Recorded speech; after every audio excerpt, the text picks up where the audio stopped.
Next, let's examine a special case of a particular kind of corporate level strategy. In particular, I want to focus on vertical integration. Vertical integration means getting into the business of either your upstream supplier or of your downstream distributor or customer. That's what vertical integration means. And I want to start off our vertical integration discussion with a concrete example. Let's look at vertical integration in the personal computer industry. Now, I'm going to oversimplify here somewhat. In the personal computer industry, there are basically three stages of the value chain. First, there's the component stage, producing all the parts that go into the computer. Second, there's the system assembly stage, taking those parts and putting them together into a finished personal computer. And third, there's distribution, actually selling and delivering to the customer their particular personal computer. Okay, now, here's the puzzle that I want to pose to you. I'm going to pose a puzzle with two questions. Here's the first one. Think about the 1980s. Over the entire decade of the 1980s, Apple Computer was the most consistently profitable company in the personal computer industry. And Apple was vertically integrated across these two stages of the value chain, components and system assembly. And in the 1980s, Apple did not do any of its own distribution to end customers. Apple distributed its products through computer stores, basically, in the 1980s. Independently owned computer stores. Now, it is true that more recently, Apple has forward integrated into distribution by opening a chain of Apple stores, but that's a much more recent event. It really has nothing to do with Apple's success during the 1980s because it's happened far more recently. But here's the first question I want to ask out of this puzzle. Why? Why was Apple vertically integrated across the component and system assembly stages of the value chain? And why did that vertical integration across those two stages of the value chain, components and system assembly, why did that vertical integration help Apple to become the most consistently profitable company in the personal computer industry throughout the 1980s? Okay, now on to the second part of the puzzle. Think about the 1990s. In the 1990s, the most consistently profitable company in the personal computer industry was Dell. And Dell had a different vertical integration approach than Apple did. Whereas Apple was vertically integrated across components and system assembly, but did not do any of its own distribution, Dell was vertically integrated across system assembly and distribution, but did not produce any of its own components. And so my question here again is, why? Why was Dell vertically integrated across those two stages of the value chain, system assembly and distribution? And how did that vertical integration across those two stages of the value chain help Dell to become the most consistently profitable company in the personal computer industry throughout the 1990s? What I want you to do is to take a few minutes to think about these two questions and write down some answers in your notes. And as we go along, I'll discuss some insights that I might have about the answers to these questions. But for now, I'm going to give you about 20 or 30 seconds here to write down your thoughts and answers to these questions. In order to understand how vertical integration decisions should be made, we must first understand what are the pros and cons of vertical integration. What are the advantages of being vertically integrated? What are the disadvantages of being vertically integrated? Let's start first with the advantages. Vertical integration gives you more control over the decisions being made by either your upstream supplier or by your downstream distributor. And in particular here, we're focusing on those decisions that they can make, the supplier and the distributor, that can affect your competitive advantage. So we've already seen an example of this earlier in the course when we looked at the Cola Wars case, Remember there that the concentrate producers were in the highest margin segment of the value chain, and their distributors, which were the bottlers, were in a lower margin segment of the value chain. However, the concentrate producers, Coke and Pepsi, found it beneficial to forward integrate into bottling. And the reason they did was not because it was a more profitable business. It wasn't. It was a less profitable business. The reason they found it beneficial to forward integrate into bottling was because it gave them greater control over some critical decisions that could affect their competitive advantage. Coke and Pepsi, the concentrate producers, it could affect their competitive advantage. In particular, decisions about whether bottlers would bottle products for other independent concentrate producers, whether bottlers would accept new products being introduced by their main concentrate producer, Coke or Pepsi, where the bottlers would set the prices for their product to the retailer, and whether the bottler would cooperate locally with the national marketing campaigns that were being devised by concentrate producers Coke and Pepsi. So those were four sort of really key critical decisions that were important to the competitive advantage of the concentrate producers Coke and Pepsi that were being made not by Coke and Pepsi, they were being made by the bottlers. Until, of course, the concentrate producers forward integrated into bottling and took those decisions over. Now, let's talk about some examples of the kinds of decisions that get made by upstream suppliers and downstream distributors that you might want to have control over that would affect your competitive advantage. One sort of general class of decisions is decisions about investment in transaction-specific resources or transaction-specific assets. What do I mean by that? What do I mean by transaction-specific resources or transaction-specific assets? In the production of any good, there is often, not always, but often, an investment that has to be made to meet the needs of a particular customer, right? Think about a car manufacturer like Ford. When Ford introduces a new model of car, they have to get parts for this new model of car. And those parts have to be made to the particular specifications of the car design in order that they all fit together properly. And that means that the parts have to be made to those particular specifications, and there is often an investment in assets that are required to get the parts made to those particular specifications. For example, if it's a plastic part, you probably have to create a mold to the exact shape that is required for that part. Or if it's a metal part, there will be tools or dies or machine tool programs that have to be created to make sure that the metal is machined to the proper specifications, right? And so those are assets, the molds, the tools, the dies. Even training can be an asset that is specific to the needs of a particular customer. In this case, Ford would be the customer and their parts supplier would be the supplier, right? So someone, either Ford or its parts supplier, would have to make those transaction-specific investments in order to create the parts to the exacting specifications to fit into that particular model of car. Okay. Now, why is it that you as a car manufacturer would want to backward integrate in order to gain control over the creation of those transaction-specific investments?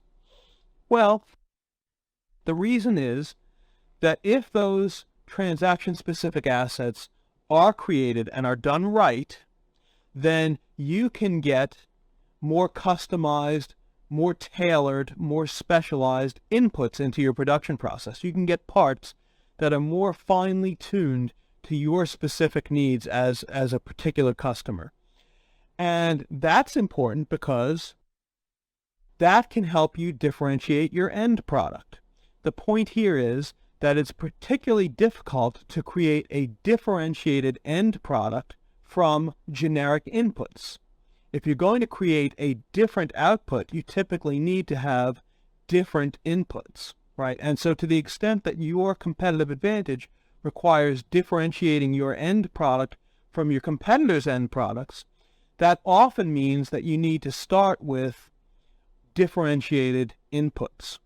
And in order to get those differentiated inputs frequently, an investment in transaction-specific assets is required. And backward integration can be the way to ensure that those investments are made properly and are made to the right degree, that you have enough molds to meet the conceivable needs of the new model of car in my example. Now, this explanation for vertical integration helps us to understand what's going on with Apple in the 1980s, right? Because Apple's goal is to create a more differentiated end product in the 1980s. They want a computer that's easier to use than the DOS-based computers that were available at the time. And in order to do that, they needed to have control over the production of the parts, especially the operating system, but also many of the other parts, because part of what differentiated the Apple Macintosh computer in the beginning was the plug-and-play simplicity of having all the bits of hardware and software work together right the first time with no special attention from the user. You just plug it in and it works seamlessly. And in order to do that, Apple had to backward integrate into the creation of many, many of the different components that went into the computer, but especially the operating system. So that vertical integration across the two stages of components and system assembly is what enabled Apple in the 1980s to create this more differentiated end product, because Apple could dictate the investment in transaction-specific assets more precisely than if they had outsourced the production of those components. Another advantage is that vertical integration gives you more control over information flow. You can restrict the flow of information to outside your organization. What do I have in mind here? Think about a company that needs to work closely with its suppliers in the new product development process. Again, take the example of Ford with its parts suppliers. When Ford creates a new model of car, it has to work with its parts suppliers for years in advance to ensure that the parts are going to be available to specification in the quantities that are needed when the car is launched. And that means that Ford has to disclose an awful lot of information to its suppliers about what this car is going to look like, and because Ford has to disclose a lot of design information about the car to the suppliers in order to get them to provide the parts that Ford needs. Well, the problem with that, if you have an external supplier of parts, is that information could leak to your competitors, all that information about the design of your upcoming new product. And that could tip your hand and give away a big piece of your competitive advantage. In industries where secrecy of product design is important, vertical integration, backward integration can enable you to have greater control over the information flow and therefore better coordination of the new product development process across stages of production. You can have better coordination with your suppliers because you can feel free to disclose more elements of the design information to an internal supplier than you could with an external supplier. And because you'll have less fear that information is going to wind up in the wrong hands, in the hands of your competitor. And I think this explanation, this advantage, I should say, of vertical integration also helps to explain Apple a bit, because, of course, as we've seen in the computer industry, imitation is a major factor. It is very difficult to patent or copyright an idea in the computer industry. Ideas can be imitated very readily. And so, Apple dealing with internal suppliers can feel more comfortable disclosing, confidential and sensitive information about the design of upcoming new products. That information is disclosed within the company than if it were disclosed to an external supplier. Another advantage that vertical integration gives you is greater control over the timing of production across the different stages of the value chain. Let me give you an example of what I mean by this. Let's say you have a customer who wants your product delivered by Friday. And let's say that in order to deliver your product to your customer by Friday, you need parts to be delivered from your supplier to you by Tuesday. Okay. And let's say that that supplier is an external company that you do business with in the marketplace, and that supplier is also a supplier to your competitor. That supplier has to decide, are they going to give priority to your order to get it done by Tuesday, or are they going to give priority to your competitor's order, in which case they will miss your Tuesday deadline. Okay? And let's say they decide in favor of your competitor. And so they're going to provide for your competitor's needs first, and therefore they miss your Tuesday deadline, and therefore you're unable to deliver your product to your customer by Friday. And even if you had a contract with your supplier that specified that they needed to get those parts to you by Tuesday, and if they didn't, there's a big penalty for them. The reality is that you have to go to the courts to enforce that contract, and that's going to take a lot longer than 4 days. So, if you want to force them to give you the product by Tuesday, you can't. So what you want, if your business is sensitive to tight deadlines, what you want is to control the production timing decisions of your suppliers to ensure that they are going to get you the product exactly when and where you need it. And that control can be provided through vertical integration. Now, what that enables you to do is, in many cases, to produce a more customized end product, because you can have just-in-time delivery of parts to make product that you're selling to your customers more tailored to that particular customer's needs. And this is, in effect, what Dell does. And this is, why Dell is vertically integrated across the system assembly and distribution stages of the value chain. Dell sells customized computer systems. And that's the heart of their business. In order to provide a customized product in a timely manner, Dell needs to know that it's going to have all the right parts it needs when it needs them, right? So imagine what would happen if Dell were just in the distribution business. They could get the orders from the customers and say, okay, we need this specific customized computer on this day, and so on and so forth.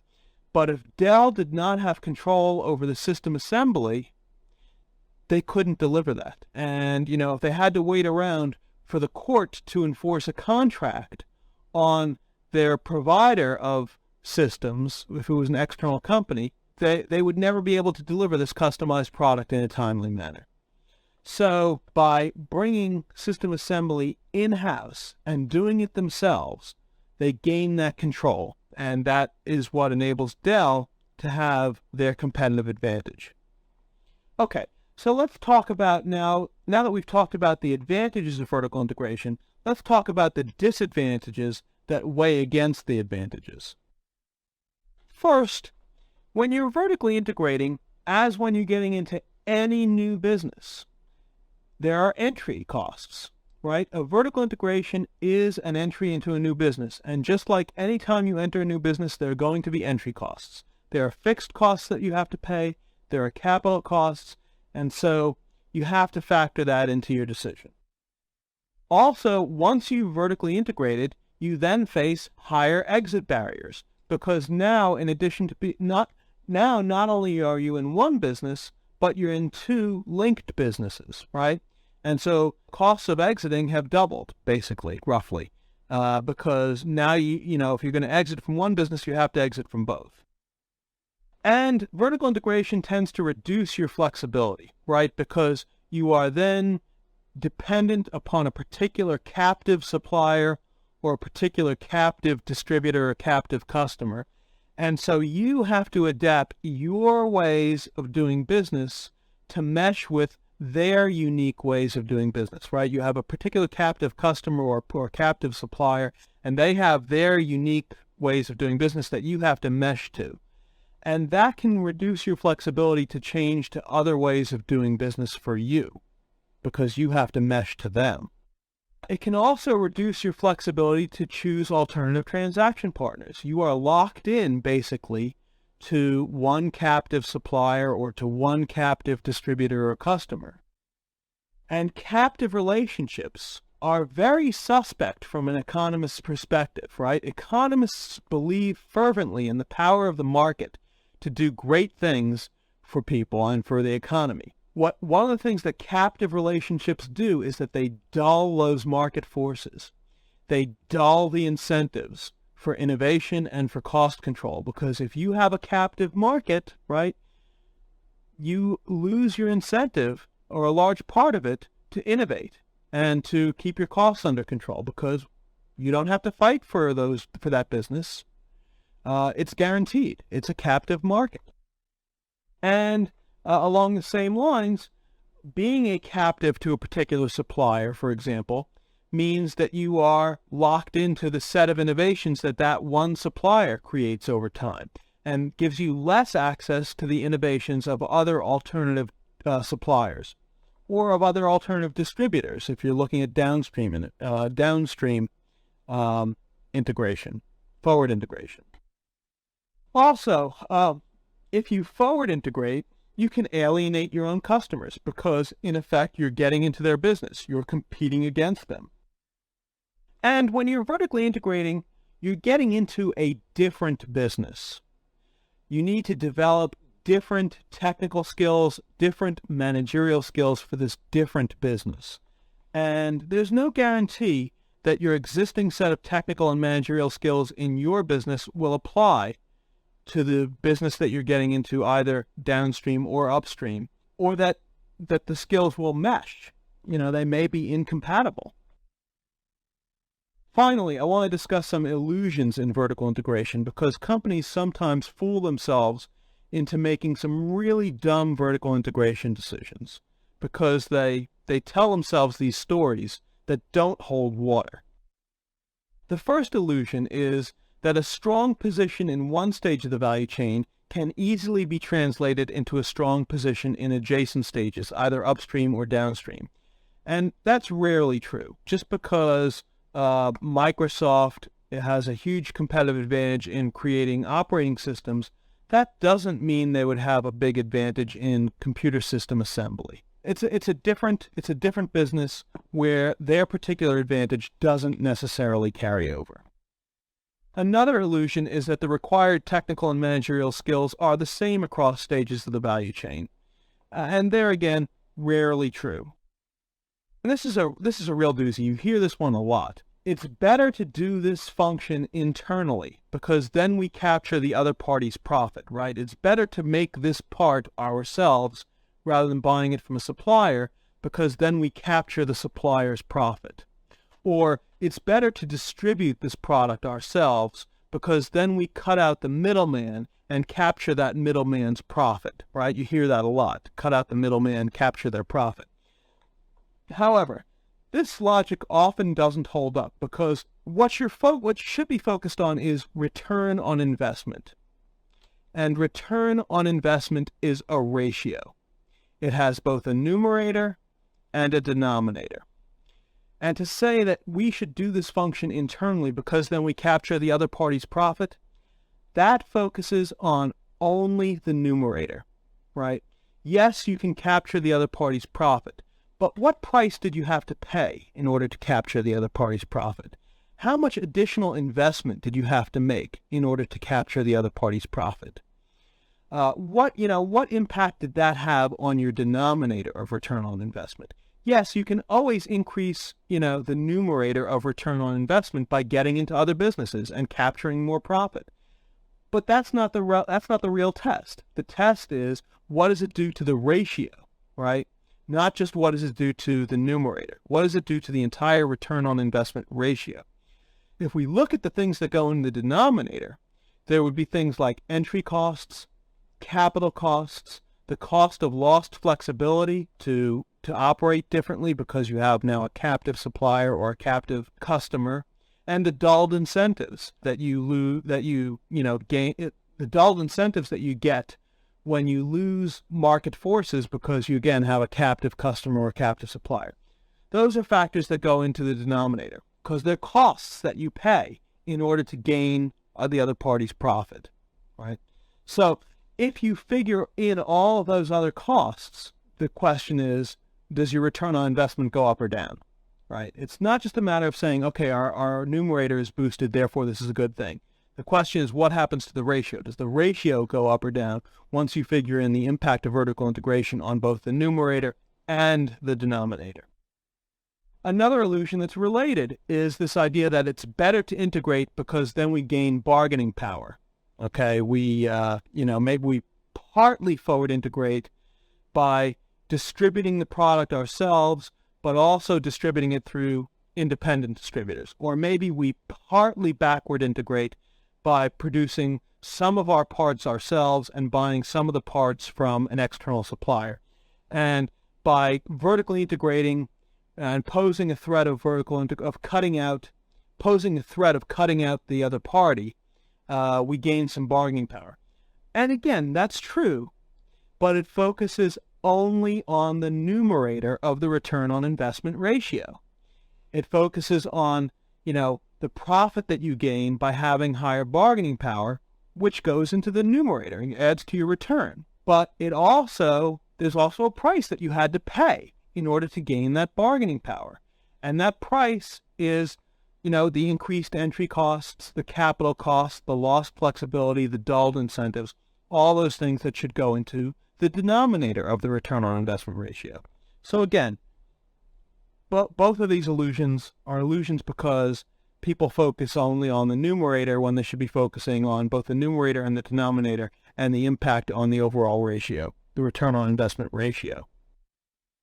Another illusion is the idea that it always makes sense to vertically integrate into more attractive markets. And here again, you can get into a more attractive market that is more profitable, but you had to pay a price to get in there. The entry costs may be high, especially if that entry involves developing new skills. And finally, the last illusion is that it never makes sense to integrate into less attractive markets. And here we saw a direct counterexample of this in the Cola Wars case, where the concentrate producers were in the more profitable stage of the value chain and the bottlers were in the less profitable stage of the value chain, and it was still beneficial for the concentrate producers to forward integrate into bottling. And the reason is that smart vertical integration decisions are made based on control over decisions that are critical to building and sustaining your competitive advantage. And that was the criterion there. So it can often make sense to vertically integrate into less attractive markets if doing so gives you greater control over decisions that are critical to building and sustaining your competitive advantage.